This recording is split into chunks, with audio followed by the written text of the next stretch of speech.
اعوذ باللہ من الشیطان الرجیم بسم اللہ الرحمن الرحیم رب اشرح لی صدری ویسر لی امری واحلل عقدۃ من لسانی یفقہوا قولی ربی زدنی علما آمین یا رب العالمین۔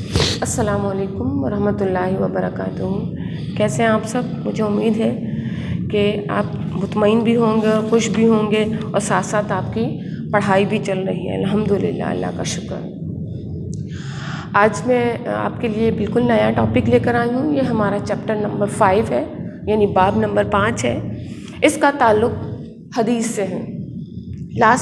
لاسٹ ٹائم جو ہم نے چیپٹر کمپلیٹ کیا تھا وہ سنت اور حدیث میں فرق تھا، جو آپ کو ڈیٹیل سے سمجھایا گیا تھا۔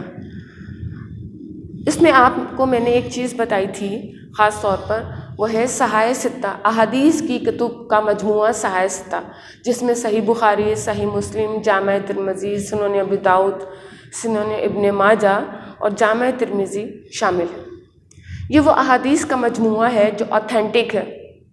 اس کے علاوہ بھی احادیث کے بہت سارے مجموعے ہیں، جس میں سے ایک مجموعے کا نام ریاض الصالحین ہے، جس میں لاتعداد احادیث شامل کی گئی ہیں اس کتاب میں۔ لیکن کراچی یونیورسٹی کے نصاب کے مطابق اس میں سے 20 احادیث آپ کے سلیبس کا حصہ بنائی گئی ہیں۔ ان 20 احادیث کو آپ کے اس بک میں شامل کیا گیا ہے۔ اس میں سے ہم ایک ایک کر کے ہر حدیث کو پڑھیں گے اور اس کے بعد اس کی ڈیٹیل کو سمجھیں گے انشاءاللہ تعالی۔ تو میں آغاز کرتی ہوں پہلی حدیث سے۔ حدیث نمبر 1 پیج نمبر 75 پر، یعنی 75 پر ہے۔ عربی میں تھوڑا مجھے ٹائم لگ جائے گا، لہٰذا میں ڈائریکٹ اس کا ترجمہ آپ کو پڑھ کر بتا رہی ہوں۔ حضرت ابو ہریرہ رضی اللہ تعالیٰ عنہ سے روایت ہے۔ یہ بات سمجھ لیجئے کہ حضرت ابو ہریرہ کون تھے۔ حضرت ابو ہریرہ کا اصل نام عبد الرحمن تھا، لیکن ابو ہریرہ ان کا ٹائٹل تھا۔ ہریرہ عربی میں بلی کو کہتے ہیں۔ حضرت ابو ہریرہ نے اپنے پاس ایک بلی پالی ہوئی تھی۔ وہ جب بھی آپ صلی اللہ علیہ وسلم کے پاس آتے تھے، وہ بلی ان کے بازو پر بیٹھی ہوئی ہوتی تھی، لہٰذا نبی اکرم صلی اللہ علیہ وسلم نے ان کا نام بلی کے باپ یعنی ابو ہریرہ رکھ دیا۔ یعنی یہ ٹائٹل تھا، پیار سے ابو ہریرہ آپ صلی اللہ علیہ وسلم کہا کرتے تھے۔ حضرت ابو ہریرہ کا حافظہ بہت تیز تھا۔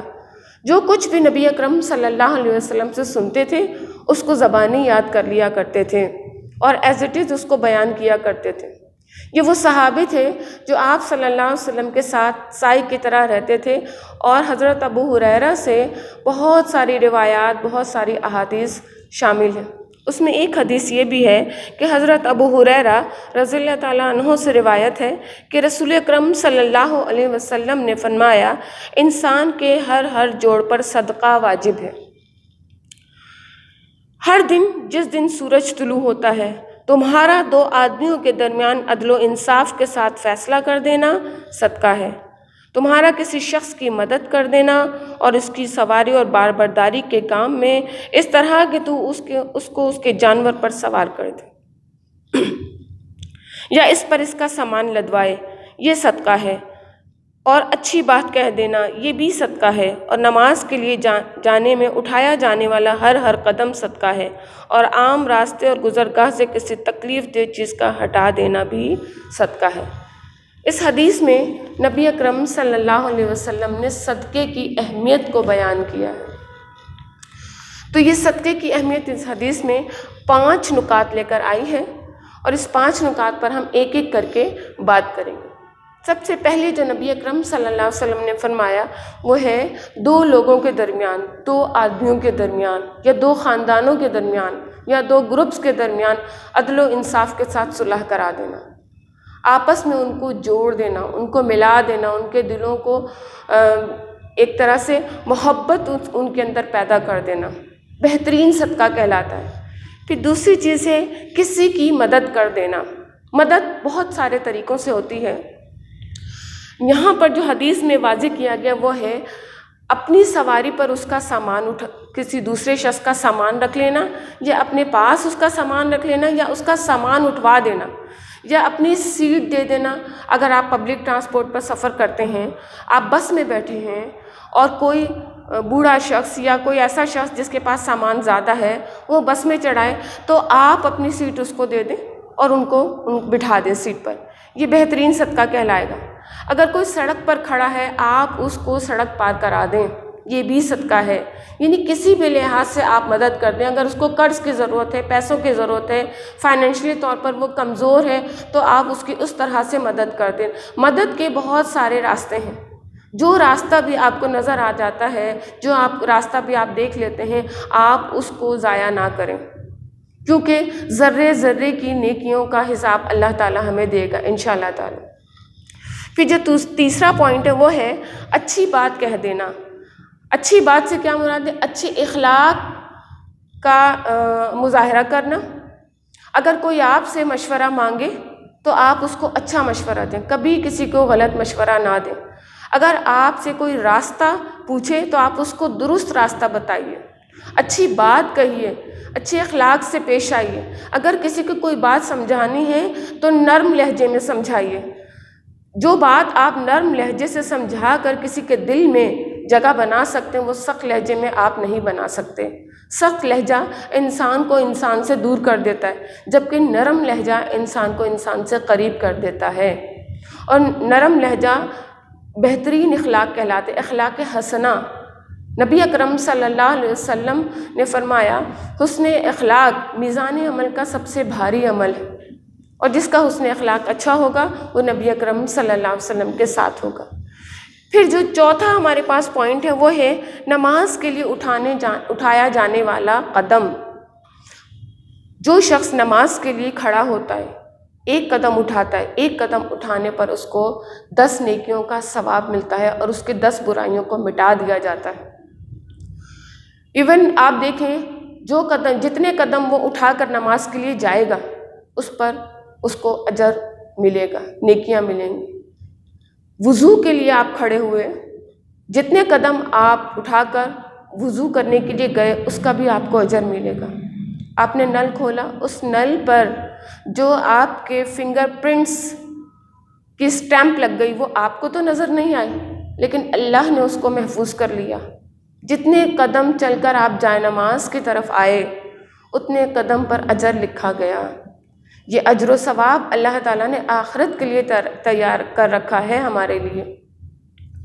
قیامت کے دن جب سب کا حساب کتاب ہوگا، کوئی ایک ایسا شخص لایا جائے گا جس نے نیکیاں اتنی نہیں کی ہوں گی، لیکن وہ دیکھے گا کہ اس کے میزان عمل میں بہت ساری نیکیاں، پہاڑ جیسی نیکیاں ہیں.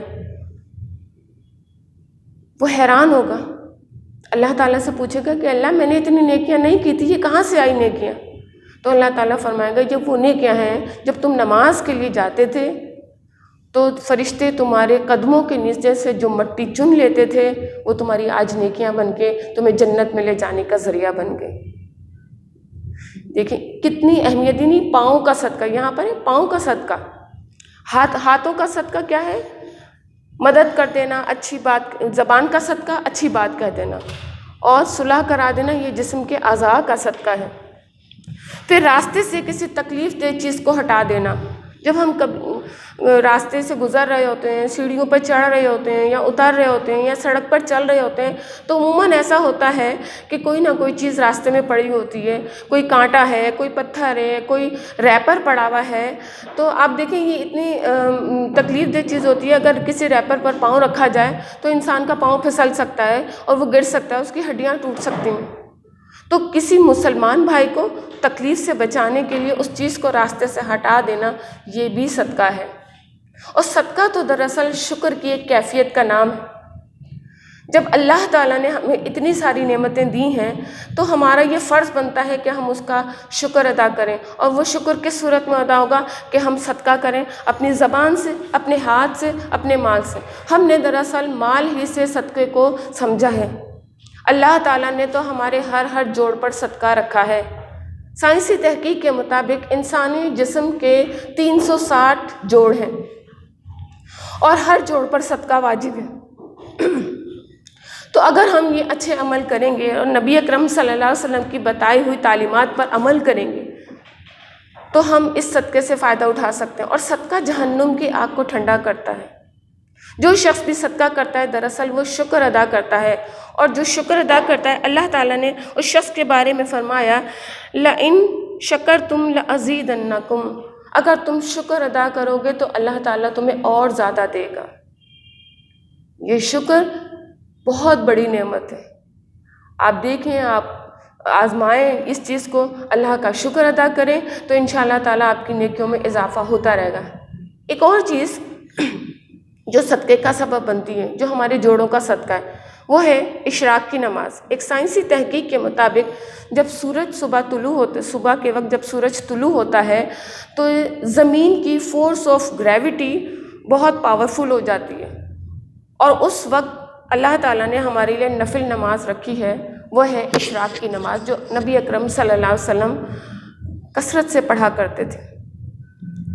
چونکہ انسانی جسم کے 7 حصے زمین کے ساتھ ٹچ ہوتے ہیں، اس وقت زمین کے اندر ایسی فورس آف گریوٹی ہوتی ہے تو وہ انسانی جسم کی ڈیزیز کو سک کر لیتی ہے، یعنی اس کو ایبزارب کر لیتی ہے. جب انسان اشراق کی نماز پڑھتا ہے اور اپنے 7 اعضاء کے ساتھ زمین کے ساتھ جھکتا ہے تو اس کے وہ جوڑوں کا جو درد ہوتا ہے وہ ختم ہو جاتا ہے. تو دیکھیں یہ اللہ تعالیٰ کی کتنی بڑی نعمت ہے. ہمارے جسم کے جوڑ ہماری پوری زندگی پر منحصر ہیں. اسی وجہ سے ہمارے جسم کی موومنٹ ہوتی ہے، اسی وجہ سے ہماری زندگی کی بقا ہے. اگر اس میں سے کوئی جوڑ بھی ہمارا کمزور ہو جائے یا ڈیمیج ہو جائے تو ہماری زندگی بیکار ہو جائے گی. تو کیوں نہ ہم اللہ کا شکر ادا کر کے اور ان طریقوں سے صدقہ کر کے اللہ کا حق ادا کر سکیں اور اپنے جسم کا فرض ادا کر سکیں. تو انشاءاللہ تعالیٰ مجھے امید ہے کہ آپ کو یہ چیز سمجھ آئی ہوگی. اگلی حدیث کے ساتھ اگلے لیکچر میں پھر بات کریں گے. اللہ حافظ. السلام علیکم ورحمۃ اللہ وبرکاتہ.